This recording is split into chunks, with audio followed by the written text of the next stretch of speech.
ایک سسٹم بنایا ہوا ہے اللہ تعالیٰ کی مرضی کہ جب چاہے اَيَحْسَبُ الْإِنسَانُ أَلَّن نَّجْمَعَ عِظَامًا، منکرین حدیث جن کو عذاب قبر کے اوپر اشکالات ہیں اور جو ان ملحدوں جیسی گفتگو کرتے ہیں، روح سے جسم نے الگ ہو جانا ہے، جسم نے مٹی میں مل جانا ہے، جسم کے اوپر کیسے عذاب آ سکتا ہے، روح علیین میں ہوتی ہے، جسم قبر کے نیچے ہوتا ہے، جسم تو پورا کا پورا چورا چورا ہو چکا ہوتا ہے، وغیرہ وغیرہ. یہ سارے اشکالات، یہ سارے ابہامات صرف انکار حدیث کی پیدائش ہیں، قرآن و سنت سے ثابت نہیں ہے. یحسب الانسان ولن نجمع عظاما، کیا انسان نے یہ گمان کر لیا کہ ہم اس کی بوسیدہ ہڈیوں کو جوڑ نہیں سکتے، یا اکٹھا نہیں کر سکتے، یا ان کے اوپر عذاب نہیں دے سکتے، یا ان کے ساتھ ہم کوئی معاملہ نہیں کر سکتے؟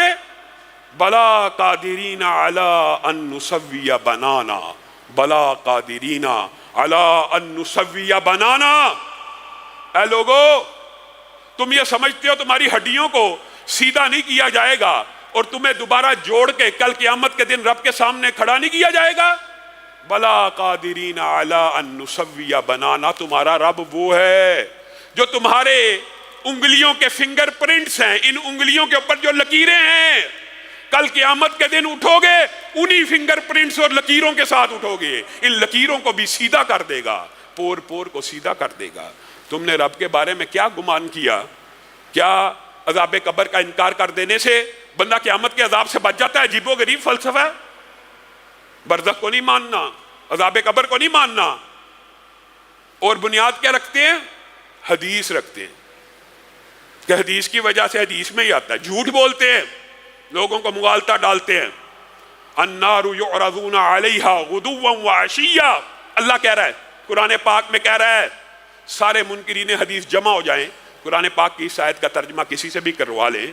فرعون اور آل فرعون کو النار یعرضون علیہا غدوا وعشیا، فرعون اور آل فرعون کو عذاب ہو رہا ہے اور ان کو آگ پیش کی جاتی ہے صبح اور.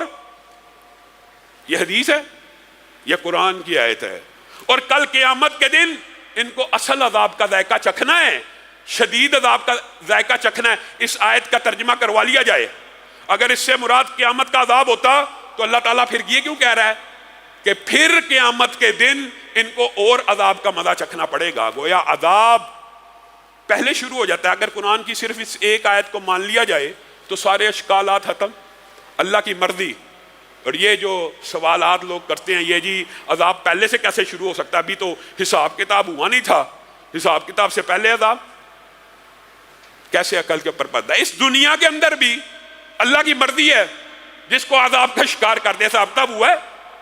اگر دنیا کے اندر مصیبت مشکل آ سکتی ہے اور مومن کے لیے خوشخبری ہے کہ ایک مشکل اور مصیبت سے اس کے گناہ معاف ہوتے ہیں، پاک ہوتا ہے بندہ مومن، ایک کانٹا چبھنے سے بھی اس کے گناہ معاف ہو رہے ہوتے ہیں، تو اللہ تعالیٰ ہو سکتا ہے کہ بعد میں برزخ میں آنے والے عذابوں کی وجہ سے بھی کئی مومن لوگوں کو معاف کر دے آہستہ آہستہ اگلی سٹیج میں جانے سے پہلے.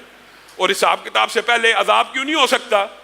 وَلَوْ تَرَىٰ إِذِ الظَّالِمُونَ فِي غَمَرَاتِ الْمَوْتِ وَالْمَلَائِكَةُ بَاسِطُو أَيْدِيهِمْ أَخْرِجُوا أَنفُسَكُمْ الْيَوْمَ تُجْزَوْنَ عَذَابَ الْهُونِ. اللہ کہہ رہا ہے غامدی صاحب، منکرین حدیث دنیا کے جمع ہو جائیں.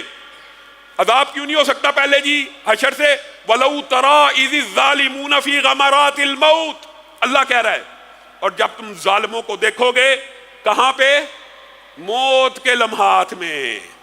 یہ کہتے ہیں جی وہ حشر کے بعد ہی عذاب ہونا ہے. اللہ تو قرآن پاک، یہ انکار حدیث انکار قرآن ہے، انکار قرآن ہے. جس حدیث کا انکار کیا ہے اس سے ملتی جلتی آیت اللہ نے قرآن میں نازل کر دی. کر لیں انکار، اس آیت سے کہاں بھاگیں گے؟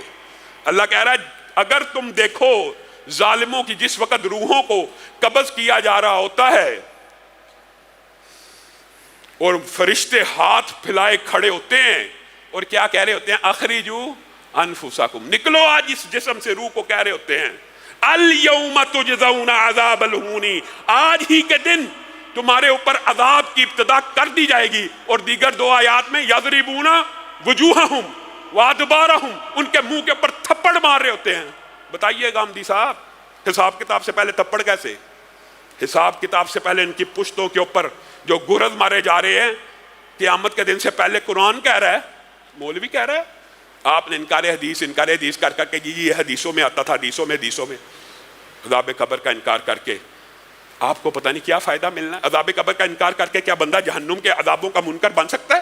پورا قرآن پاک کو اگر چیپٹرز کے اعتبار سے ڈیوائیڈ کیا جائے، ایک بہت بڑا حصہ عذاب جہنم کے بارے میں، ایک بہت بڑا حصہ جنت کی نعمتوں کے بارے میں۔ ان سے کیسے فرار ہوں گے؟ لوگوں کے لیے آسانیاں پیدا کر دیں۔ کئی مرتبہ بات تو طلح ہے لیکن دل میں خیال آتا ہے، جس طرح غامدی صاحب نے رودوں کے حوالے سے فتوے دیے ہیں کہ پیپر آ گئے ہیں، رودے بعد میں رکھ لیں، جی گرمی کی شدت ہے رودے سردیوں میں رکھ لیں، اللہ نے اسی لیے تو موسم بنائے ہیں۔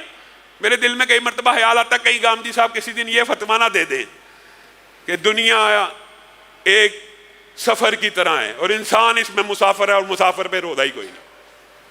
اس طرح کے فتووں سے ایک دفعہ آپ حیران رہ جائیں گے۔ ایک ٹی وی پروگرام میں میں بیٹھا ہوا تھا، اینکر نے مجھ سے سوال کیا، غامدی صاحب نے فتویٰ دیا، آپ کو کرونا کے ایام یاد ہوں گے، پہلے انہوں نے یہ بھی کہا تھا کہ کوئی جلا بھی دے تو کوئی مسئلہ نہیں لیکن جلانا نہیں چاہیے وغیرہ، بعد میں انہوں نے یو ٹرن لیا۔ پھر انہی دنوں میں انہوں نے ایک فتویٰ یہ جاری کیا تھا، آن لائن نماز ہو جائے گی، امام مسجد میں امامت کروا رہا ہو، آن لائن پیچھے مقتدی نماز پڑھ سکتے ہیں۔ میں نے اینکر سے صرف ایک بات کی تھی، میں کہا بالفرض یہ فتویٰ مان لیا جائے، لائٹ چلی گئی، انٹرنیٹ کنیکشن چلا گیا، کوئی عقل کو بندہ ہاتھ لگائے، کوئی انسان کو سوچنا چاہیے میں شریعت کا کس قسم کا مذاق اڑا رہا ہوں۔ یہ باتیں مذاق اڑانے والی ہیں؟